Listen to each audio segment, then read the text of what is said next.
ரெடியா? Let's begin. The mirror theory. உங்களை என்ன ட்ரிகர் பண்ணுதோ அது உங்களுக்கு ஏதோ ஒரு விஷயத்த சொல்லி கொடுக்க வருது.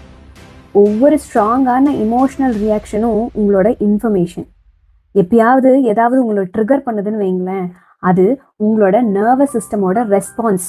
எதுக்கு அப்படின்னா, ஒரு அன்ஹீல்டு பேட்டர்னுக்கான இமோஷனல் ரெஸ்பான்ஸ். இந்த பிரெயின் ரொம்ப ஃபாஸ்ட்டாக ரியாக்ட் பண்ணி என்ன பண்ணுன்னா, அந்த அன்ரிசால்வ்டு வூண்ட்ஸ் இருக்கு இல்லையா, அது ஆறவே விடாது. அதனால தான் சில வேர்ட்ஸு, சிலரோட டோனு, சிலரோட பிஹேவியர் எல்லாமே நம்மளுக்கு ரொம்ப டீப்பாக ஹிட் ஆகிடும். இதுக்காக நீங்கள் மனசு உடைஞ்சவங்க அப்படின்னு அர்த்தம் கிடையாது. It means your mind is asking for awareness. Triggers நம்மளோட எனிமீஸ் கிடையாது. அவங்க எல்லாருமே பயங்கரமான கண்ணாடி மாதிரி.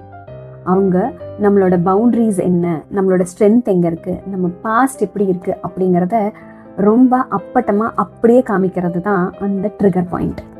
இந்த ட்ரிகர் பாயிண்ட் நம்மக்கிட்ட என்ன சொல்லுன்னா, என்னை ஹீல் பண்ணு, என்னை ஆற்றி விடு அப்படின்னு ஏதாவது ஒரு இடத்துல சொல்லிக்கிட்டே இருக்கும். ஆனால் நம்ம அதை கவனிக்காமல் அந்த ட்ரிகருக்கு மட்டுமே ரெஸ்பாண்ட் பண்ணிகிட்டு இருப்போம்.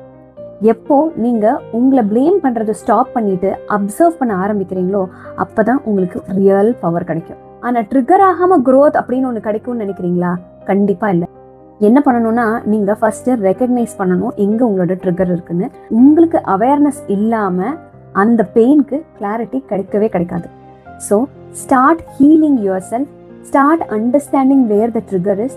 அந்த ட்ரிகருக்கு எப்படி நான் ரெஸ்பான்ஸ் பண்ணணும் அப்படிங்கிறத கொஞ்சம் பொறுமையாக உட்காந்து கவனிச்சிங்கன்னா உங்கள் மைண்டே உங்களுக்கு ஆன்சர் பண்ணும்.